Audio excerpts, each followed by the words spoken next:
Bismillahirrahmanirrahim. Assalamualaikum warahmatullahi wabarakatuh.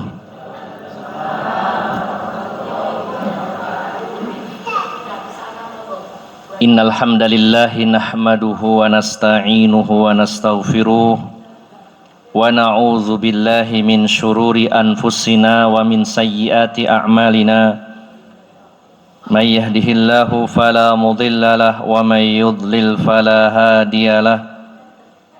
Wa ashhadu an la ilaha illallah wahdahu la syarikalah wa ashhadu anna Muhammadan abduhu wa rasuluhu la nabiyya ba'dah. Allahumma salli wa sallim wa barik ala nabiyyina Muhammadin wa ala alihi wa sahbihi ajma'in. Ya ayyuhalladzina amanu taqullaha haqqa tuqatih wa la tamutunna illa wa antum muslimun. Ya ayyuhan nasu taqu rabbakumul ladzi khalaqakum min nafsin wahidah wa khalaqa minha zawjaha wa batha minhuma rijalan katsiran wa nisaa'a wattaqullaha alladzi tasaaluna bihi wal arham innallaha kana 'alaikum raqiba.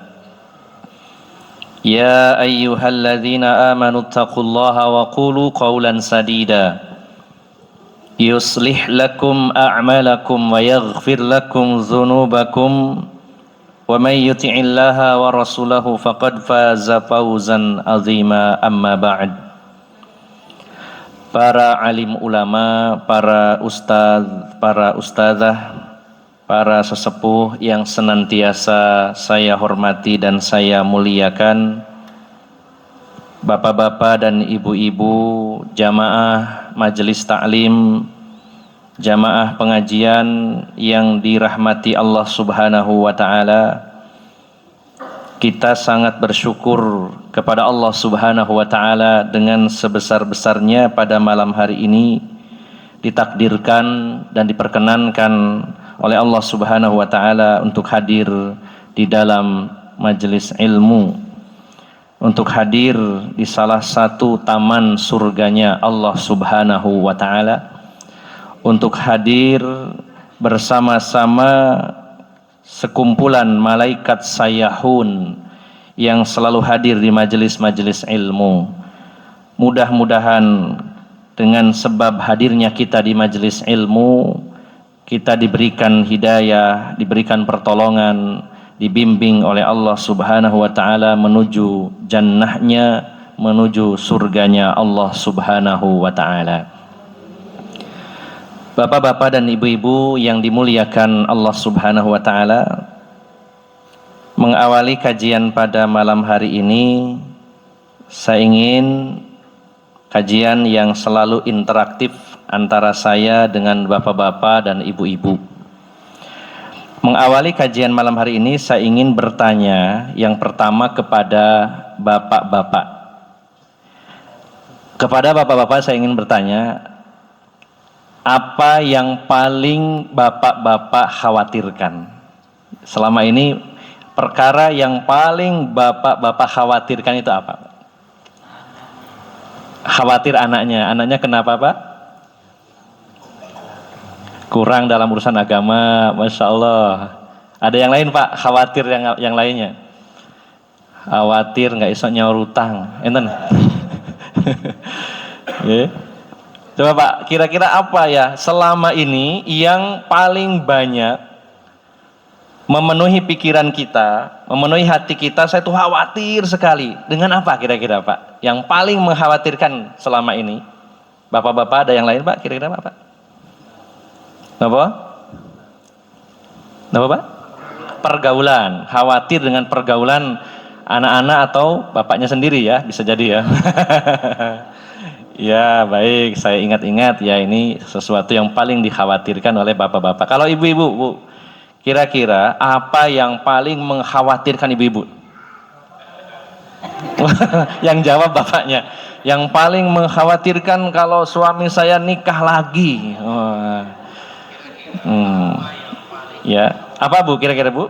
Yang tadi masuk ya Bu ya? Khawatir enggak ya Bu? Khawatir ya barangkali. Ada yang lain Bu? Paling khawatir apa Bu? Mesti anak yang dikhawatirkan anak ya. Khawatir anaknya tidak paham agama, khawatir terbawa pergaulan, khawatir tidak bahagia, terjatuh dalam kesulitan dan lain-lain. Nah, maka Bapak Ibu jamaah sekalian yang dimuliakan Allah Subhanahu wa taala, malam hari ini kita akan melanjutkan kajian kitab Tauhid dan masuk pada bab yang baru, yaitu babul khaufi minasyirki. Bab tentang khawatir kalau kita terjatuh dalam perbuatan syirik. Ada enggak yang khawatir Pak, Ibu? Nah, termasuk ya. Dan ternyata nanti setelah kita kaji, insya Allah targetnya kita harus mengkhawatirkan diri kita, keluarga kita, orang-orang yang dekat dengan kita kalau terjatuh kepada kesyirikan. Dan rasa khawatir ini harus menempati ranking pertama. Rasa khawatir karena takut masuk neraka, khawatir masuk neraka, dan penyebab yang terbesar adalah perbuatan syirik. Kita akan bahas bagaimana para nabi, bagaimana Rasulullah, bagaimana orang-orang beriman begitu khawatir kalau diri mereka, anak-anak mereka terjatuh dalam perbuatan syirik. Sebelum kita membahasnya, perlu mengulang tentang definisi ibadah. Ibadah, ya, kita akan bahas dulu tentang definisi ibadah. Secara umum, definisi ibadah adalah al-ibadatu ismun jami'un lima yuhibbuhullahu wa yardoh minal aqwali wal af'ali kaddu'ai was salati wal zabahi wa ghairi dhalik. Kita ingat-ingat, makna ibadah, definisi ibadah adalah makna yang umum, mencakup apa saja yang dicintai dan diridhoi Allah. Apapun yang dicintai dan diridhoi Allah, baik ucapan maupun perbuatan. Gampang ya Bu ya? Apapun yang Allah senangi, Allah cintai dan Allah ridhoi, baik dari ucapan maupun perbuatan. Itu adalah ibadah. Seperti dijelaskan oleh para ulama, kaddu'a, seperti berdoa, wassalah, dan salat, wadzabhi, menyembelih binatang kurban. Kemudian termasuk bagian ibadah itu istighosah, termasuk isti'anah, isti'adzah. Itu adalah bentuk-bentuk bagian dari doa dan itu adalah ibadah. Maka ibadah itu adalah cakupannya luas. Apapun yang Allah sukai, apapun yang Allah cintai, baik ucapan maupun perbuatan. Nah, nanti kita pegang dulu definisi ini, karena nanti kita akan bahas tentang syirik. Bahwa syirik ini adalah sarful ibadati li ghairillah. Sarful ibadati li ghairillah. Memalingkan ibadah kepada selain Allah. Memalingkan itu apa Bu? Bukan maling nyolong ya. Mengarahkan ya. Harusnya ibadah itu kepada Allah, tapi dia alihkan kepada yang lain. Jadi gampang, syirik itu begitu. Atau yang dijelaskan Rasulullah sallallahu alaihi wasallam, beliau mengatakan asyirku, syirik itu adalah antaj'alallaha niddan wa huwa khalaqaka. Engkau menjadikan tandingan, saingan bagi Allah, sementara Allah yang menciptakan kamu. Jadi kurang lebihnya, ibu-ibu, bapak-bapak yang dirahmati Allah Subhanahu wa taala, kita ini diciptakan oleh Allah, tujuannya adalah untuk beribadah kepadanya. Maka jika ada manusia yang mengalihkan ibadahnya kepada selain Allah, atau membuat tandingan-tandingan, saingan-saingan bagi Allah, maka dia termasuk berbuat syirik. Sudah jelas syirik ya Bu ya? Sehingga nanti bab-bab demi bab berikutnya adalah pembahasan yang paling banyak tentang jenis-jenis syirik, contoh-contoh syirik. Ini yang akan kita bahas pada bab-bab setelahnya. Maka mengawali pembahasan tentang syirik ini, penulis ingin menekankan bahwa kita ini harus betul-betul takut, khawatir kalau kita terjatuh dalam perbuatan syirik, termasuk juga khawatir kalau anak-anak kita, keluarga kita terjatuh dalam perbuatan syirik. Sehingga rasa khawatir itu menjadikan kita lebih serius lagi mempelajari tentang syirik dan menghindarinya.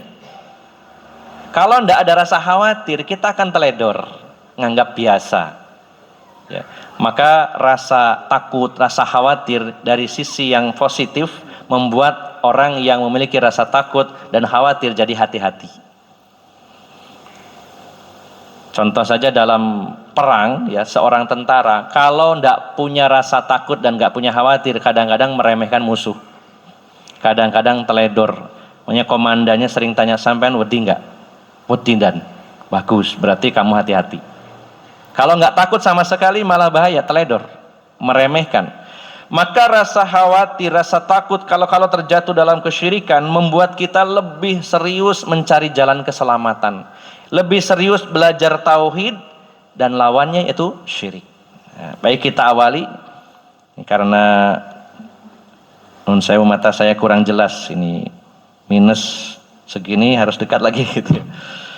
Kita awali qaulullahi azza wa jalla, diawali dengan firman Allah Subhanahu wa taala dalam surat An-Nisa ayat 48 dan juga 116. Jadi ada dua ayat yang bunyinya sama di surat yang sama. Surat An-Nisa 48 dan 116. Surat 4 ayat 48 dan 116. Allah Subhanahu wa taala berfirman, "Innallaha la yaghfiru ay yushraka bihi wa yaghfiru ma duna dzalika liman yasha." Sesungguhnya Allah tidak akan mengampuni, memaafkan dosa syirik. Sesungguhnya Allah tidak akan mengampuni dosa syirik. Dan Allah akan mengampuni, memaafkan dosa-dosa lain selain dosa syirik. Wah, ini luar biasa Bapak Ibu jamaah sekalian, sampai segitunya.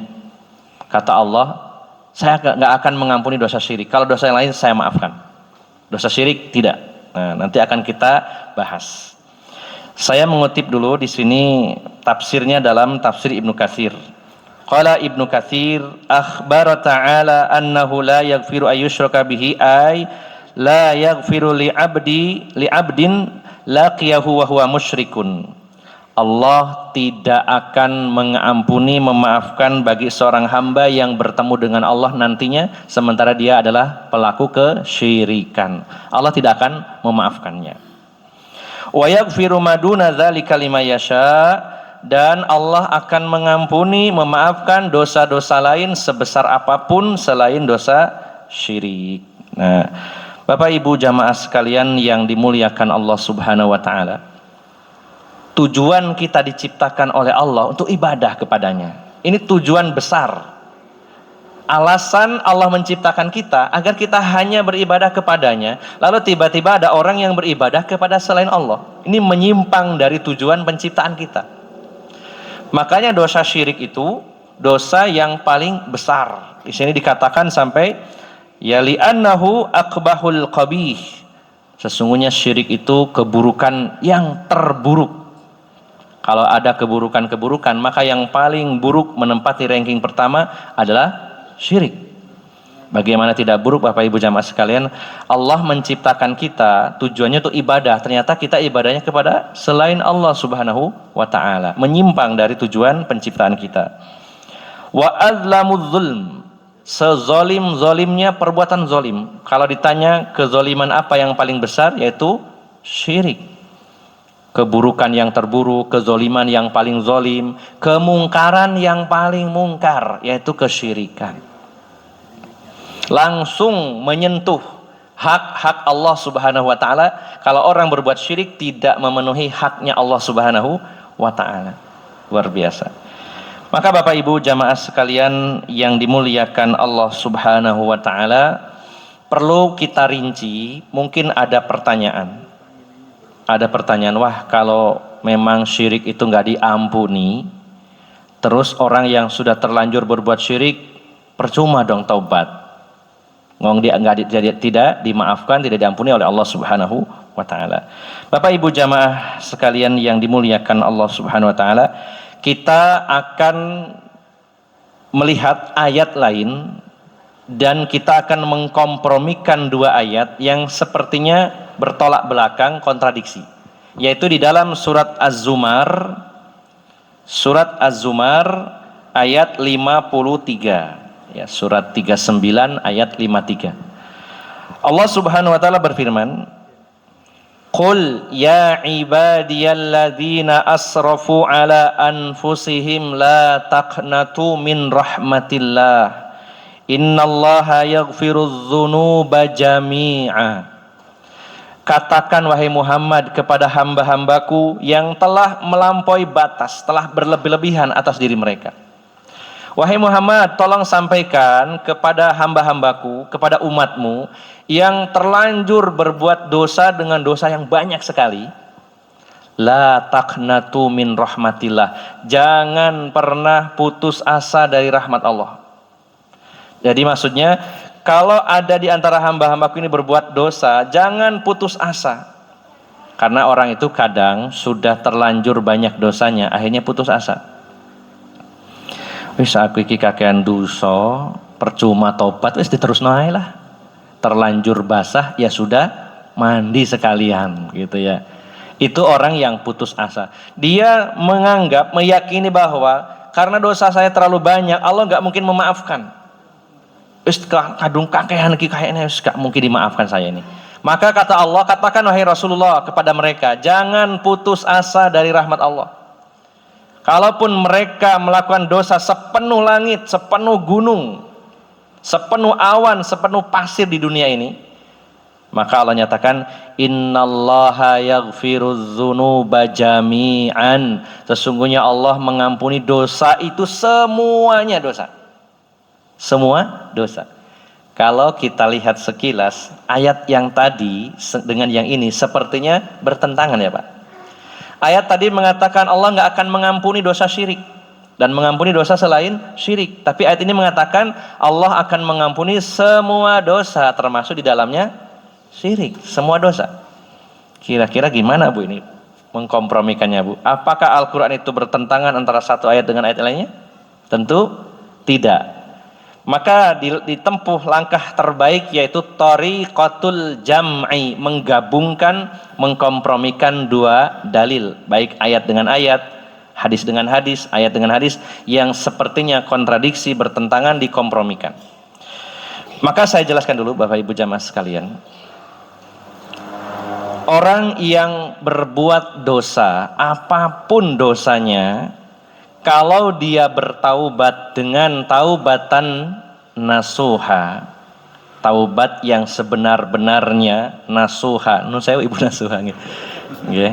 Ibu nasuha ini artinya murni ya. Jadi kata-kata nasoha itu sama dengan kata kholaso. Pernah dengar kata ikhlas? Dari kata akhlaso yukhlisu ikhlas. Itu sama dengan nasoha yansohu, ya sama ya. Sebagaimana dalam hadis ad-dinun nasihah, nasihat. Secara akar bahasanya nasoha sama dengan kholaso, artinya memurnikan. Jadi kalau taubat nasuha, taubatan nasuha artinya taubat yang murni, beneran. Taubat yang sesungguhnya. Saya ulangi Bapak Ibu jamaah sekalian. Kalau ada orang selama hidupnya dia berbuat dosa sebesar apapun, sebanyak apapun dan semua jenis dosa, kalau dia bertaubat dengan taubatan nasuha, taubat yang sebenarnya, taubat yang memenuhi syarat-syarat taubat, maka Allah akan ampuni semuanya, seluruhnya, dosa apapun, termasuk dosa syirik. Kalau dia taubat, Allah akan ampuni.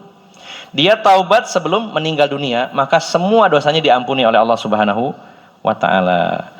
Nah, jika ada orang berbuat dosa, sangat banyak dosa-dosanya, lalu meninggal dunia dan belum sempat taubat, saya ulangi ya, berdosa, dosanya banyak, berbagai macam jenis dosa, lalu meninggal belum taubat, maka inilah yang akan dirinci oleh Allah Subhanahu wa taala. Kalau dosanya itu dosa syirik, Allah nggak akan maafkan. Kalau dosa selain syirik, nah di sini dikatakan selain dosa syirik, ya, dakhilun tahtal masyiah, insya'a ghufirahu liman laqiyahu bi wa insya'a adzabahu. Kalau dosanya itu syirik, belum taubat, Allah nggak akan pernah memaafkan. Tapi kalau dosa selain syirik, berzina, membunuh, minum minuman keras, korupsi, ya, berbuat zalim, selain syirik, dia belum taubat, maka kemungkinannya dua, Allah ampuni atau Allah siksa di neraka, tapi tidak selamanya. Tidak selamanya, ya. Maka Bapak Ibu jamaah sekalian yang dimuliakan Allah Subhanahu wa taala, dua ayat ini tidak bertentangan. Semua dosa akan Allah ampuni tanpa terkecuali kalau taubat sebelum meninggal. Tapi kalau sudah terlanjur meninggal belum taubat, akan dilihat dosanya apa dulu. Kalau dosanya syirik tidak dimaafkan, masuk neraka selama-lamanya. Tapi kalau dosa selain syirik, dia gak berbuat syirik, maka bisa saja diampuni, bisa juga disiksa dulu tapi tidak selama-lamanya karena dia tidak berbuat syirik. Dia ahli tauhid, akan diangkat oleh Allah Subhanahu wa taala. Nanti ada proses pengambilan tahanan di neraka, dibebaskan sebelum waktunya, ya. Ada yang sebelum waktunya selesai hukuman sudah dapat apa ya kalau di dunia ini namanya? Amnesti atau apa ya? Remisi, grasi. Saya lupa pelajaran dulu waktu sekolah itu ya. Permisi. Ya, jadi intinya gini, kalau orang ini tidak berbuat syirik, tapi berbuat dosa yang lainnya, belum taubat, maka ada kemungkinan dimaafkan, langsung masuk surga, atau disiksa dulu di neraka, sampai batas waktu atau setimpal dengan dosanya. Atau ada yang diangkat sebelum habis masa tahanan, dengan fasilitas diantaranya dapat syafaat. Bisa syafaatnya Rasulullah SAW atau syafaatnya orang-orang beriman.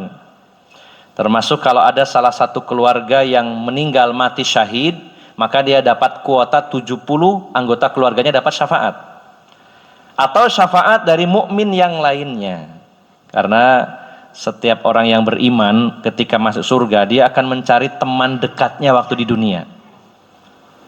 Dan bertanya kepada Allah, ya Allah, saya waktu di dunia itu punya teman namanya Pak Ahmad Rashidi misalkan ya, sekarang posisinya di mana ya Allah? Oh, ditunjukkan tuh di surga tapi sebelah sana, surga level sekian, blok sekian, ada alamatnya, dicari ya, ini contoh gitu ya, contoh.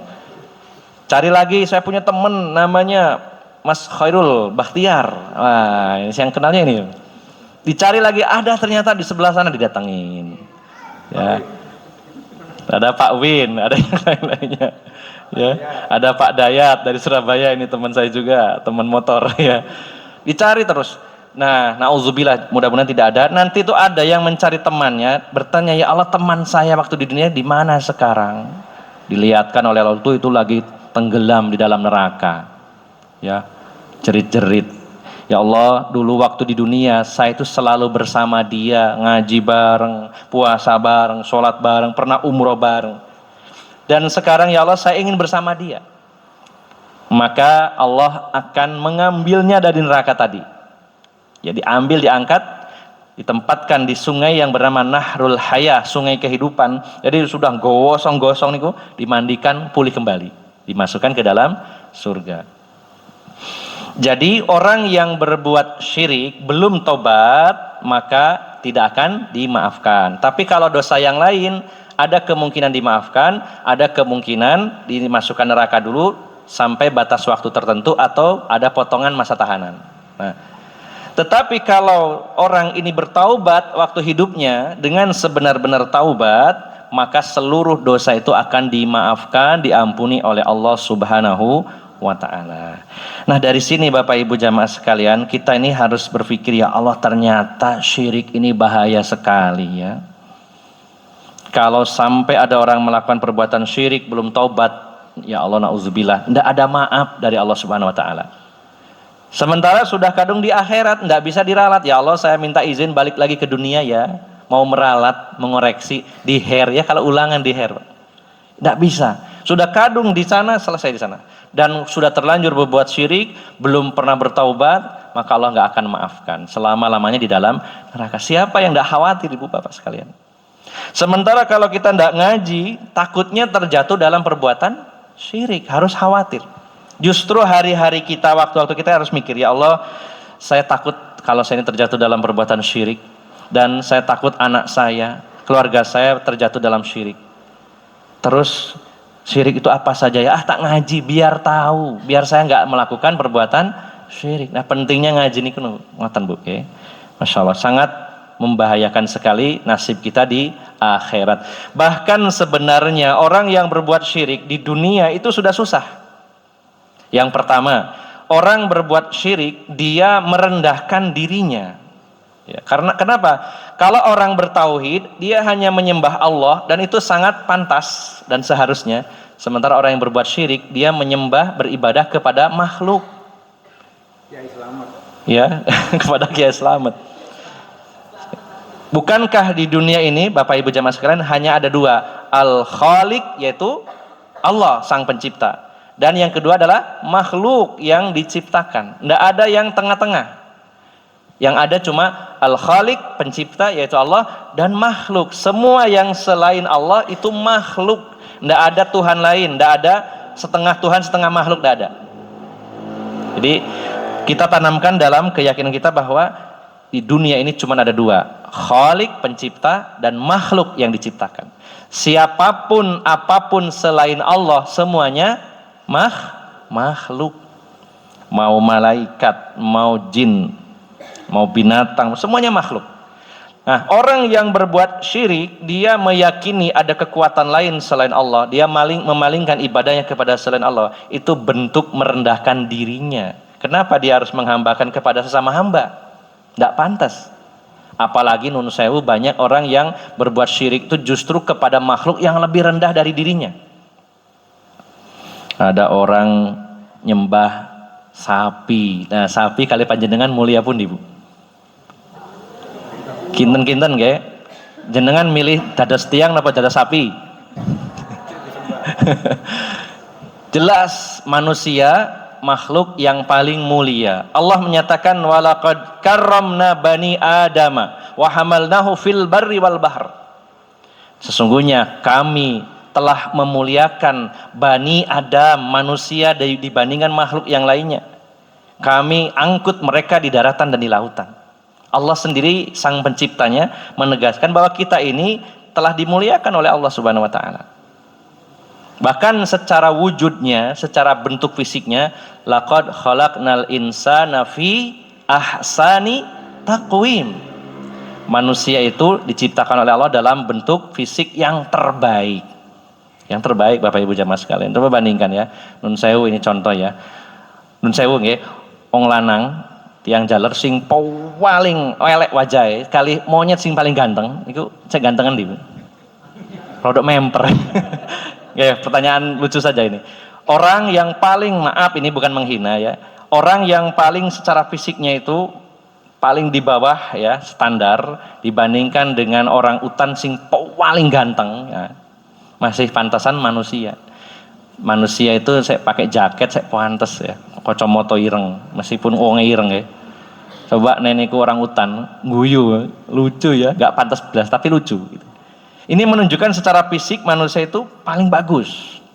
Masya Allah, saya mikir ini bentuk fisik kita itu sangat sempurna ya. Ini lutut kita nekuknya kaki itu ke belakang kayak gini. Coba nek pitik boten saged lungguh kursi. Nekuknya kan ngeten kewalik. Subhanallah ya. Alhamdulillah kita dikasih hidung, lobangnya itu ngadep nisor, coba nek ngadep dhuwur. Nek udan ya napa Pak? Hudanan melebu kabeh. Ya Allah. Jadi kalau orang itu menyembah Allah, menghambakan dirinya kepada Allah saja, justru memuliakan dirinya. Kalau dia menyembah selain Allah, merendahkan dirinya, dia tidak merdeka mengabdi kepada hamba. Di dunia dia saja sudah susah. Kemudian juga orang yang berbuat syirik, ini belum bicara di akhirat. Orang yang berbuat syirik dia memiliki rasa takut yang sangat banyak. Orang yang bertauhid takutnya dalam arti takut pengagungan hanya kepada Allah saja. Bukan takut yang tabiat ya, takut ular atau takut hewan buas. Ini takut yang al-khauf yang dibarengi dengan pengagungan hanya kepada Allah. Sementara orang yang berbuat syirik banyak hal yang dia takuti. Wah iki ne gak gawe sajen iki ono musibah mari ngene. Takut ya, awalnya bingung. Nanti kalau nggak ada upacara larung kok nyiloro kidul nek muring-muring ya opo iki. Takut lagi.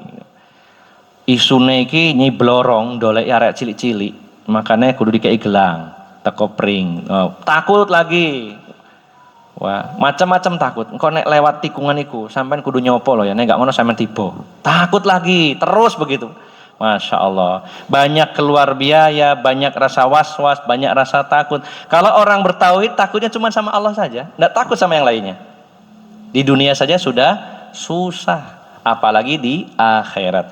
Maka Bapak Ibu jamaah sekalian yang dimuliakan Allah Subhanahu wa taala, ayat ini begitu jelas bahwa orang yang tidak bertaubat dari dosa-dosanya di akhirat akan dirinci. Kalau dia berbuat syirik, Allah nggak akan pernah memaafkannya. Kalau dosa yang lain, Allah akan mengampuninya atau menyiksanya sementara waktu. Sehingga kita harus khawatir dengan perbuatan syirik. Kita lanjutkan. Qala al-Khalilu alaihi salam. Berkata al-Khalil. Ada yang tahu Bapak Ibu? Khalilullah siapa? Yang digelari Khalilullah kekasihnya Allah? Nabi Ibrahim alaihi salam.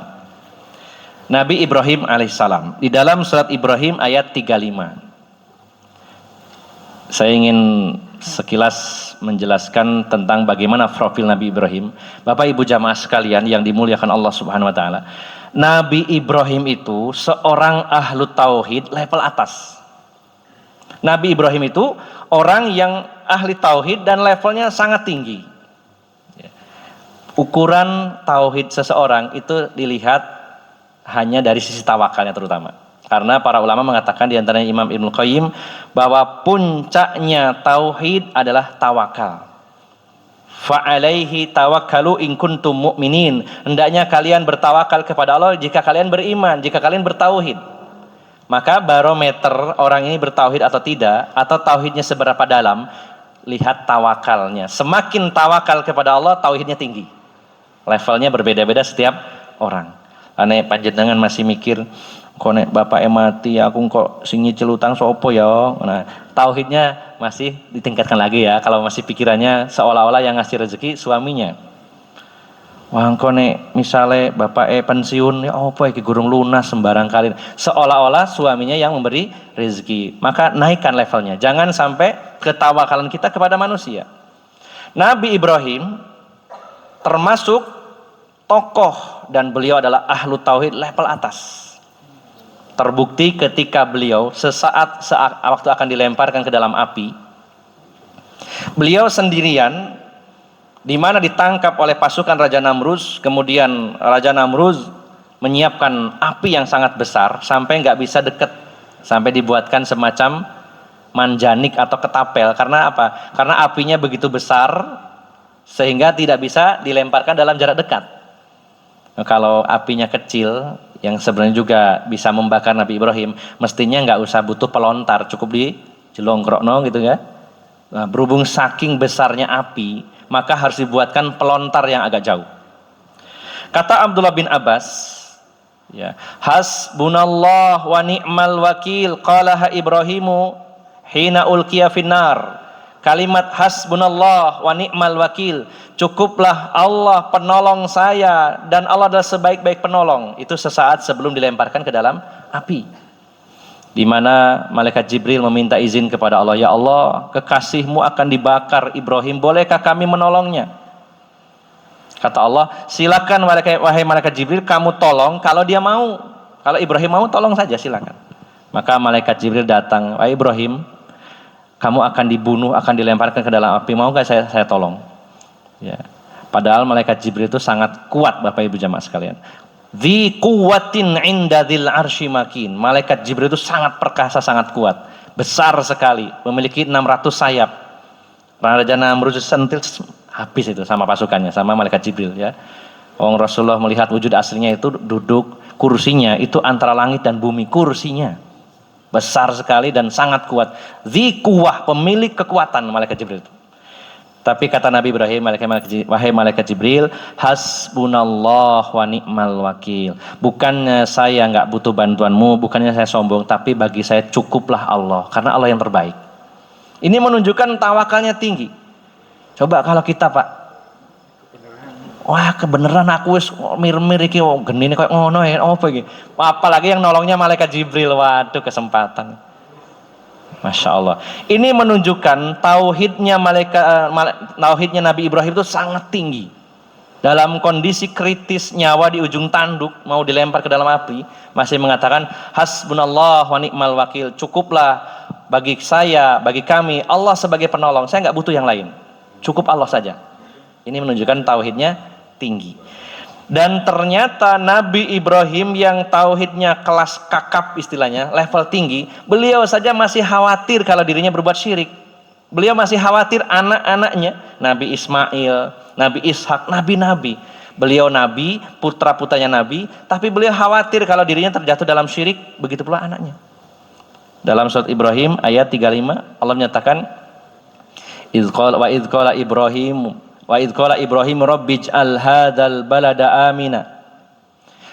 Ingatlah ketika Nabi Ibrahim berdoa kepada Allah Subhanahu wa taala, rabbij'al hadzal balada amina. Wahai Tuhanku, ya Allah, jadikanlah negeri ini, Mekah ini menjadi negeri yang aman sentosa. Wajnubni wa baniya an na'budal asnam, dan jauhkan saya dan anak keturunan saya dari berbuat syirik, menyembah berhala. Nabi Ibrahim yang tauhidnya level sangat tinggi, Nabi Ismail putranya, Nabi Ishak putranya, cucunya juga Nabi Yakub, buyutnya Nabi Yusuf, beliau mengatakan, ya Allah, jauhkanlah saya dari perbuatan syirik, saya khawatir kalau saya terjatuh dalam perbuatan syirik, dan jauhkan pula anak keturunan saya dari perbuatan syirik. Coba kita renungkan sejenak, ya Allah, Nabi Ibrahim ahli tauhid saja khawatir. Nah, bagaimana dengan kita, Pak? Kita ini nabi juga bukan, ya, orang biasa. Nun saya bahasa kasar nek kula kali panjenengan iku boten wedi syirik, kebajut nggih. Kebajut bahasan. Nabi Ibrahim saja yang sudah levelnya atas masih khawatir. Masa kita nggak khawatir? Nah, di sini bab ini menegaskan seperti itu, Bapak Ibu jamaah sekalian. Sehingga kita perlu waspada, hati-hati, terus belajar, jangan sampai saya, anak saya, keturunan saya berbuat syirik. Karena begitu besar dosanya, kemungkaran yang paling mungkar, kezoliman yang paling zolim, keburukan yang paling buruk, ya. Sehingga khawatir. Sebagai contohnya figur yang kita jadikan teladan adalah Nabi Ibrahim alaihissalam. Saya tambahkan satu lagi, yaitu sebuah hadis, ya. Dalam hadis Rasulullah SAW, dalam hadis riwayat Imam Ahmad, Rasulullah SAW bersabda, akhwafu ma akhafu alaikum asyirkul asghar. Saya ini, perkara yang paling saya takuti atas kalian adalah syirik kecil. Fasu'ila anhu, lalu ditanya oleh para sahabat tentang syirik kecil itu apa. Beliau mengatakan ar-riya. Beliau bersabda, yaitu riya, ingin dilihat, ingin dipuji. Dia beribadah harusnya untuk Allah, tapi diniatkan untuk dipuji orang. Itu syirik kecil. Jangan lihat kata kecilnya, tapi kata syiriknya. Apa yang perlu kita perhatikan dan kita garis bawahi, Rasulullah saja mengkhawatirkan para sahabat, manusia terbaik, mengkhawatirkan manusia-manusia terbaik, para sahabat berbuat syirik. Bukankah manusia yang hatinya terbaik adalah hatinya Rasulullah SAW, kemudian para sahabat? Abdullah bin Mas'ud mengatakan, innallaha yanzuru ila qulubil ibad fawajada qalba Muhammadin sallallahu alaihi wasallam khairu qulubil ibad. Allah melihat hati hamba-hambanya, seluruh hati manusia Allah lihat. Dan Allah mendapati hatinya Rasulullah Muhammad sallallahu alaihi wasallam adalah hati yang terbaik di antara manusia. Maka Allah pilih beliau menjadi utusannya, menjadi nabinya yang terakhir. Al-Quran diturunkan kepada beliau, manusia pilihan. Lalu kata Abdullah bin Mas'ud, "Tsumma yanzuru ila qulubil ibad, fawajada quluba ashabi Rasulillah sallallahu alaihi wasallam khairu qulubil ibad." Setelah itu Allah lihat lagi, dicek lagi, melihat hati-hati hambanya, lalu Allah mendapati hatinya para sahabat adalah hati yang terbaik setelah Rasulullah sallallahu alaihi wasallam. Maka Allah pilih para sahabat menjadi timnya Rasulullah, menjadi teman-teman setianya Rasulullah Muhammad sallallahu alaihi wasallam. Dan Rasulullah pernah menyatakan, khairul quruni qarni, tsummal ladzina yalunahum, tsummal ladzina yalunahum. Sebaik-baik generasi adalah generasiku, itu Rasulullah dan para sahabat. Generasi terbaik. Kemudian setelahnya dan setelahnya.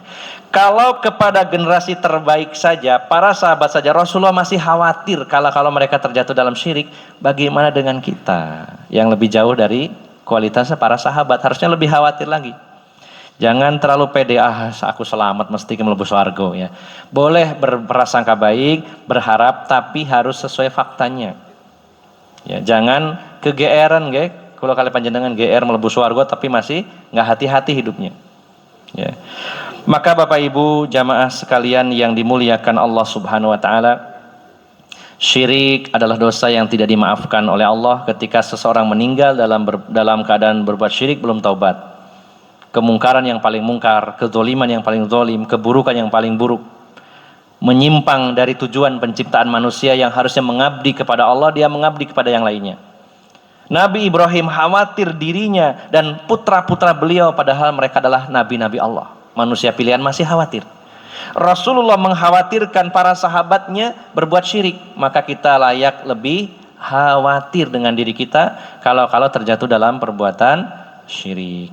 Oleh karena itu, keadaan atau kondisi hati kita setiap saatnya harus selalu khawatir, waspada, jangan sampai kita terjatuh dalam perbuatan syirik. Dan itu diawali dengan belajar. Kita tidak tahu apapun tentang syirik kalau kita tidak mau belajar.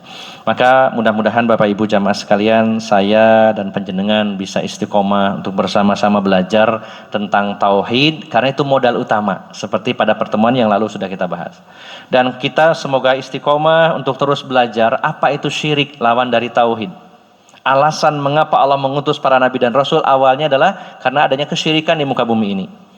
Maka kita semoga diberi kesempatan oleh Allah Subhanahu wa taala untuk membahasnya, mengkajinya, lalu betul-betul memahaminya, dan mudah-mudahan kita semuanya dijadikan oleh Allah Subhanahu wa taala sebagai ahlu tauhid dan semoga dilindungi dari perbuatan syirik.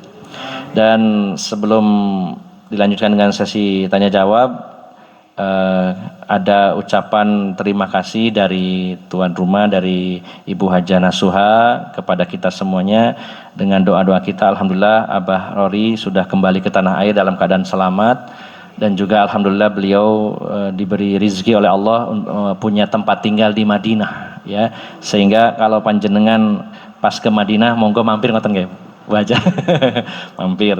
Alhamdulillah. Kapan kalau kali panjenengan nggih gadah villa teng Madinah? Amin ya. Kalau memang belum ditakdirkan, mudah-mudahan villanya di surga nanti nggih. Tapi mudah-mudahan kalau punya kesempatan, masya Allah ya, di hari kiamat nanti kota yang tidak dimasuki Dajjal adalah Madinah, Mekah dan Madinah. Maka kalau punya tempat tinggal di sana, masya Allah ya, wah ini Dajjal muncul, berangkat saja ke sana. Nah, gitu ya. Monggo nggih nabung riyen nggih. Barangkali panjenengan mau beli villa di Madinah, nabung riyen. Kin titip Barori nggih. Titip setunggal ngaten nggih. Amin nggih. Alhamdulillah nggih. Sebelum kita tutup, barangkali ada yang kurang jelas dari pembahasan hari ini atau malam hari ini, saya persilakan Bapak Ibu untuk menyampaikannya. Monggo bila ada. Nggih, monggo Pak, silakan.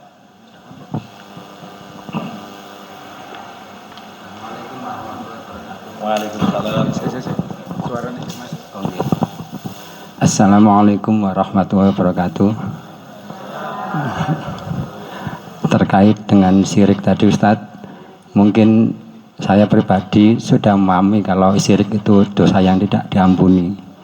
Namun dalam hal ini kadang kita itu kurang tahu perbuatannya itu yang seperti apa gitu Ustaz. Ya, mungkin dalam hal ini lebih saya spesifikkan bagaimana kalau kita berdoa itu kita berwasilah dengan sesuatu yang kita anggap punya kekuatan. Yang kedua, sekarang di bulan ini sering kita jumpai itu dengan acara sedekah desa Ustaz, di mana kegiatan itu kadang difokuskan di suatu tempat yang dianggap keramat dan diisi dengan cara yang mungkin semacam jalan kepang atau apa gitu. Situ kan acaranya kan sedekah desa, yang dimana itu kan berharap mendapat berkah di desa itu. Kan ini kan kesannya kan kontradiktif itu Ustaz. Kita berharap kepada Allah tapi kita dengan acara-acara yang mungkin kurang tepat. Saya kira itu Ustaz. Untuk jawabannya saya tunggu. Assalamualaikum warahmatullahi wabarakatuh. Alhamdulillah, pertanyaan yang super sekali, yang bagus. Dan insya Allah sebenarnya berkaitan dengan macam-macam jenis-jenis contoh-contoh syirik. Insya Allah setebal ini nanti akan kita bahas cukup banyak, tapi tidak masalah mengawali ya. Ada seorang ustadz, dulu saya punya guru, ketika saya bertanya, Ustadz mau nanya, ternyata pertanyaan itu akan bab selanjutnya, jadi nggak dijawab. Saya, wis nanti aja sampean ngaji mana ya? Jadi saya penasaran akhirnya, tapi tidak masalah. Barangkali kan kita tidak tahu umur kita ya, harus lebih tahu gitu. Jadi saya tidak akan niru guru saya. Ketika tanya nanti aja dikaji, sekarang nggak saya jawab dulu ya. Itu barangkali umur kita nggak nyampe ya. Maka tidak masalah ditanyakan, walaupun nanti akan kita bahas lebih detail jenis-jenisnya, kemudian contoh-contohnya perbuatan syirik itu. Nah, yang ditanyakan adalah tentang wasilah saat berdoa. Dan ini sangat tepat sekali pertanyaan ini, karena doa adalah bagian ibadah. Bahkan ad-du'a'u mukhul ibadah. Doa itu otaknya, intinya ibadah. Luar biasa. Kenapa doa itu termasuk ibadah yang paling inti? Karena saat doa seorang hamba itu posisinya betul-betul butuh dengan Allah. Nah, disitulah posisi hamba Allah. Jadi ketika kita doa menunjukkan kita ini tidak berdaya, kita minta kepada yang maha kuat, yaitu Allah. Kita sedang butuh. Ini bentuk penghambaan diri yang paling bawah, penghambaan diri yang sesungguhnya. Makanya doa itu adalah intinya ibadah. Nah, artinya kalau doa itu dialihkan, dimintakan bukan kepada Allah, kepada yang lainnya, jelas itu perbuatan syirik ya, kalau kita berdoa kepada selain Allah. Nah, pertanyaannya adalah kita mintanya kepada Allah, doanya kepada Allah, tapi melalui wasilah. Begitu ya Pak, kurang lebih maksudnya ya. Nah, apa itu wasilah? Wasilah itu sebenarnya mediator. Ya, kita dengan Allah ada yang menjembatani. Nah, yang menjembatani ini disebutnya ya, istilahnya adalah wasilah. Itu kurang lebih gambarnya seperti itu. Maka wasilah di dalam Al-Quran itu diperintahkan. Allah berfirman, wabtaghu ilaihil wasilah. Carilah oleh kalian untuknya wasilah. Nah, tetapi wasilah ini atau istilah lainnya tawasul, ya, tawasul atau wasilah itu sama. Wasilah itu ada wasilah yang syar'iyah, yang disyariatkan, ada wasilah yang syirkiyah, justru mengandung unsur kesyirikan. Dulu orang-orang musyrikin Mekah, dan itu Rasulullah menyimpulkan mereka bukan mukmin ya. Mereka sebenarnya bukan bangsa, bukan suku yang tidak mengenal Allah. Mereka mengenal Allah. Bangsa Arab terutama di Mekah awalnya dulu mengikuti ajaran Nabi Ibrahim dan Nabi Ismail, karena bapak moyangnya bangsa Mekah adalah bangsa Arab adalah Nabi Ismail. Namun di tengah-tengah perjalanan mereka menjadikan berhala-berhala sebagai wasilah antara dirinya dengan Allah. Ketika mereka ditanya oleh Rasulullah, kenapa kalian menyembah berhala? Mereka mengatakan, ma na'buduhum illa liyuqarribuna ilallahi zulfa. Ketika ditanya oleh Rasulullah, kenapa kalian menyembah berhala? Mereka membantah, kami tidak menyembah batu-batu ini, kami tidak menyembah Lata, Uzza, Manat, Hubal dan lain-lainnya. Akan tetapi kami jadikan mereka perantara antara kami dengan Allah. Jadi kami itu tidak minta langsung kepada Allah, tapi mintanya kepada Lata, Uzza, Manat agar disampaikan kepada Allah. Ternyata itu dalam koridor agama itu adalah justru kesyirikan yang sesungguhnya. Kenapa nggak langsung kepada Allah saja? Nah, ini adalah wasilah yang syirkiyah. Adapun wasilah tawasul yang syar'iyah yang disesuaikan syariat diantaranya, yang pertama tawasul dengan asmaul husna. Allah berfirman, walillahil asmaul husna fad'uuhu biha. Allah memiliki asmaul husna, nama-nama yang baik, 99 nama. Maka berdoalah kepada Allah dengan wasilah asmaul husna, dengan perantaraan menyebut nama Allah. Nah, ini dibenarkan. Misalkan kita mengatakan ya Rahman, ya Rahim, irhamna. Wahai yang Maha Pemurah lagi Maha Pengasih, kasihanilah saya. Ya Razzaq, urzuqna. Wahai Zat yang Maha Pemberi rezeki, berilah saya rezeki. Jadi kalau berdoa supaya cepat dikabulkan, sering-seringlah melibatkan asmaul husna, nama-nama Allah.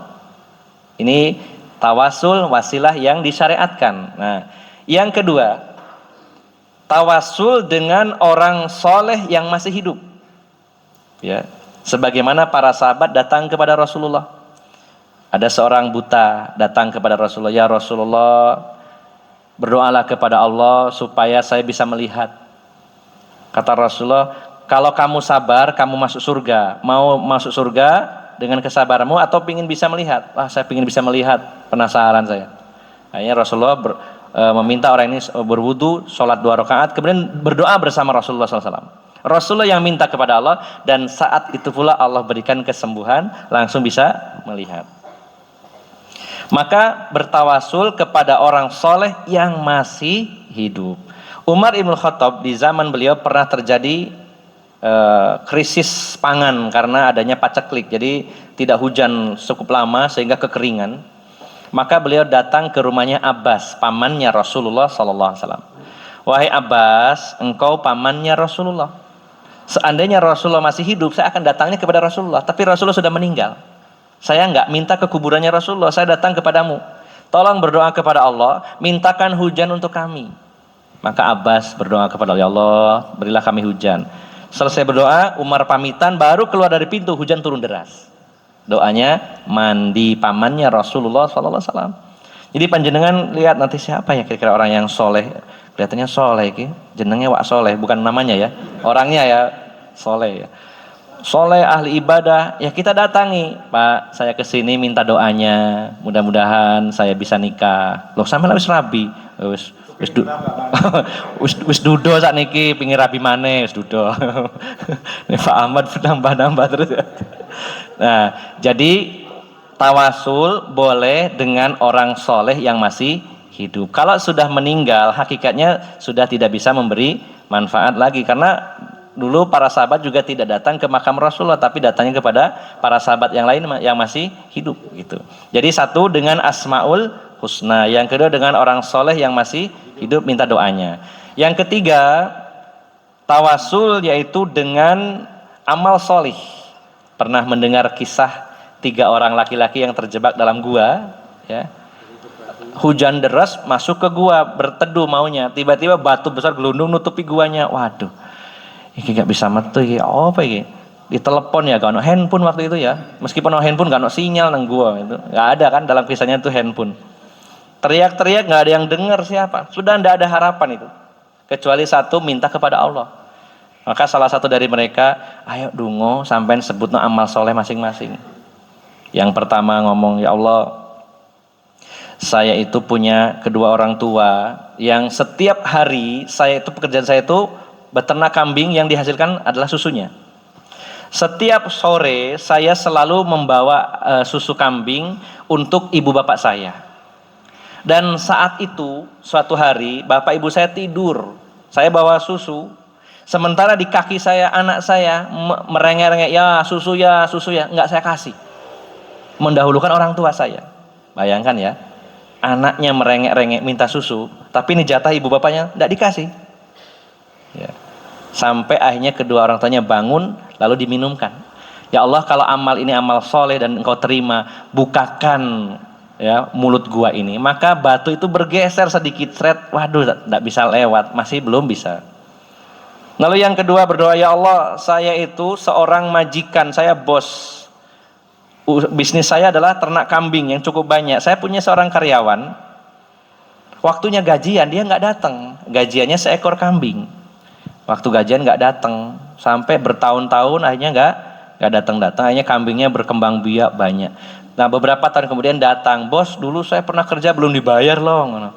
Kata orang ini, si bosnya, itu loh di satu bukit penuh kambing itu punya kamu semua. Dulu 1 ekor kamu nggak ambil, saya kembangkan, sekarang ambil semuanya. Ada nggak bos kayak gitu? Luar biasa ini. Masya Allah. Ya. Sing ono lapo sampai nulis duduk karyawanku kok nanti. Nah itu amal soleh. Maka berdoa, ya Allah, kalau itu amal soleh engkau terima, bukakan mulut gua ini, geser lagi Pak, seret, tapi tetap nggak bisa lewat. Lalu yang ketiga gantian, ya Allah, saya itu pernah naksir seorang wanita, masih kerabat saya sangat cinta kepada dia, cantik dan menarik, saya sangat ingin memilikinya, tapi susah gitu. Maka suatu ketika si wanita ini datang ke rumah saya, mau pinjam uang. Bapak saya sakit, boleh nggak saya pinjam uangnya? Maka saya bilang, jangankan minjem, saya kasih, tapi syaratnya satu, kamu mau berbuat mesum dengan saya. Dipikir-pikir, ini bapak sakit, kalau nggak ditolong bisa meninggal, gimana ya? Ya wis lah, maulah, nggak apa-apa, terpaksa ini. Dan saat akan melakukan zina, sudah siap-siap itu. Maka wanita ini sempat mengingatkan, Mas, sampai nggak takut sama Allah, ta? Loh, iyo. Maka tidak jadi wurung. Itu kan nggak mudah, Pak. Sudah dinantikan sekian lamanya, sudah di depan mata. Ibaratnya wong lanang itu kayak kucing dikai pindang, ya Allah. Waduh, wis ambu pindang kari nyikat. Tapi tidak jadi karena takut kepada Allah. Ya Allah, kalau amal soleh ini engkau terima, bukakan pintu gua ini, mulut gua ini. Hanya bergeser yang ketiga kalinya bisa lewat. Nah ini namanya wasilah. Jadi panjenengan bisa berdoa kepada Allah, mengingat-ingat apa ya amal saya yang paling bagus, yang mana saya ikhlas. Diiling-iling, apa ya? Diingat-ingat, oh saya tuh pernah nolong janda. Oh, pun gue ya janda miskin misalkan ya, dan itu memang pahalanya besar ya, dan saya ikhlas, gak punya motif apapun. Ya Allah, kalau amal itu ikhlas, tolonglah saya, sekarang saya lagi kesulitan, contohnya itu. Maka ini namanya wasilah. Termasuk yang berikutnya tadi Asmaul Husna satu ya, yang kedua doanya orang soleh, yang ketiga dengan amal soleh, yang keempat dengan tauhid. Apa dalilnya? Doanya Nabi Yunus ketika dimakan ikan. Dalam kondisi gelap, dia mengatakan la ilaha illa anta subhanaka inni kuntu minadz zalimin. La ilaha illa anta adalah kalimat tauhid. Dengan tauhid. Nah, Nabi Yunus tidak langsung ya Allah mangapno iwa iki, ndak, ya. Padahal dalam hatinya ingin keluar dari perut ikan, tapi yang dibaca cuma kalimat tauhid, la ilaha illa anta subhanaka inni kuntu minadz zalimin. Terus la ilaha illa anta, sampai akhirnya ikannya muntah, buyur, keluarlah Nabi Yunus dari mulut ikan. Jadi bisa wasilah dengan tauhid. Jadi kalau ada di antara saudara kita yang bertanya, wasilah iku oleh napa mboten? Tawasul iku oleh? Boleh, bahkan diperintahkan, tapi yang disyariatkan. Jangan bertawasul dengan yang dilarang. Contohnya tadi dengan berhala, ya, dengan orang-orang yang sudah meninggal dunia dan lain-lain, itu nanti akan kita bahas lebih detail lagi. Jadi kesimpulannya, tawasul disyariatkan bila itu sesuai anjuran dan perintah Allah dan Rasulnya. Kemudian yang kedua tadi apa? Tentang sedekah desa. Secara asal namanya sedekah itu bagus, namanya sedekah. Namun perlu didetailkan modelnya seperti apa. Jika di sana ada ritual, datang ke gerumbul, ada pohon besar di sini dulu sing babat deso, babat alas, mbah sing dan sebagainya, terus dipersembahkan kepadanya, ya, sing bau rekso, maka ini jelas kesyirikan karena kita sudah komitmen di hadapan Allah. Inna sholati wa nusuki wa mahyaya wa mamati lillahi rabbil alamin. Sesungguhnya solatku, persembahanku, korbanku, hidupku dan matiku lillahi rabbil alamin, hanya untuk Allah. Tapi faktanya inna sholati, memang sholatku untuk Allah, tapi nusuki, korbanku li baurekso, sing baurekso, kan tidak sesuai gitu. Jadi perlu dirinci dulu sedekah desanya modelnya seperti apa ya. Kalau itu wah masak-masak ya masak-masak terus dimakan bareng dungo nang Allah. Ya paling tidak itu acara yang mengada-ngada. Tapi kalau bicara syirik atau tidaknya harus didetailkan dulu. Ritualnya seperti apa? Kalau datang ke kuburan, ke gerumbul, lalu dipersembahkan di situ, ada sesajennya, ada juru kuncinya yang memimpin ritual, ini jelas kesyirikan. Walaupun itu dianggap sebagai kearifan lokal, walaupun dianggap itu sebagai budaya, tapi kalau bertentangan dengan Islam harus ditinggalkan. Namun ini tentunya butuh proses, butuh waktu, butuh kesabaran untuk menjelaskan kepada masyarakat. Daripada berkorban seperti itu, masih banyak pilihan-pilihan ibadah yang lainnya. Dan ini tidak mudah bagi kita untuk berdakwah tentang masalah ini. Seringkali terjadinya adalah salah paham.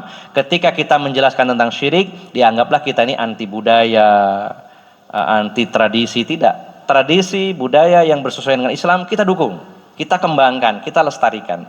Tapi kalau bertentangan dengan syariat Islam, apalagi yang sifatnya vital, ya masalah syirik, ya kita tidak mau mengikutinya. Oke, demikian ya. Wallahu a'lamu bissawab. Ada yang lain? Monggo, sebelum kita tutup. Suasananya hening, udah selesai Pak, insya Allah.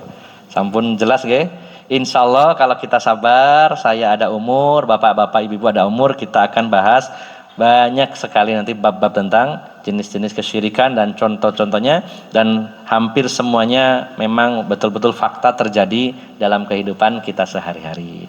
Kita akhiri saja pertemuan malam hari ini dengan sejenak berdoa bersama-sama. Harapannya Allah semoga memberikan bimbingan, arahan, hidayah ke jalan yang benar sehingga kita sampai ke dalam surganya Allah Subhanahu wa taala. Bismillahirrahmanirrahim. Allahumma salli wa sallim wa barik ala nabiyyina Muhammadin walhamdulillahi rabbil alamin. La ilaha illa anta subhanaka inna kunna minaz zalimin. Hasbunallah wa ni'mal wakil. Hasbunallah wa ni'mal wakil. Hasbunallah wa ni'mal wakil. Ya hayyu ya qayyum bi rahmatika nastaghits. Ya hayyu ya qayyum bi rahmatika nastaghits. Ya hayyu ya qayyum bi rahmatika nastaghits. Allahumma ighfir lil muslimina wal muslimat wal mu'minina wal mu'minat al ahya'i minhum wal amwat innaka sami'un qaribun mujibu da'wat. Rabbana ighfir lana dzunubana wa liwalidayna warhamhuma kama rabbayana shighara. Rabbana ighfir lana wa li ikhwanina alladzina sabaquna bil iman wa la taj'al fi qulubina ghillan lil ladzina amanu rabbana innaka raufur rahim. Rabbana la tuzigh qulubana ba'da id hadaitana wa hab lana min ladunka rahmah innaka antal wahhab. Allahumma ya muqallibal qulub tsabbit qulubana ala dinik wa ya musarrifal qulub sarrif qulubana ala ta'atik. Allahumma anta rabbuna farzuqnal istiqamah. Allahumma anta rabbuna farzuqnal istiqamah. Allahumma anta rabbuna farzuqnal istiqamah. Allahumma ja'alna min ahli tauhid واختم لنا بحسن الخاتمة واختم لنا بحسن الخاتمة واختم لنا بحسن الخاتمة واختم لنا بكلمة لا إله إلا الله ربنا آتنا في الدنيا حسنة وفي الآخرة حسنة وقنا عذاب النار سبحان ربك رب العزة عما يصفون وسلام على المرسلين والحمد لله رب العالمين. Dari awal hingga akhir, apabila ada salah ucap, salah sikap, saya mohon maaf yang sebesar-besarnya. Aqulu qawli hadza wa astaghfirullah li wa lakum wa akhiru da'wana anil hamdulillahi rabbil alamin. Billahi taufiq wal hidayah. Wassalamu alaikum warahmatullahi wabarakatuh.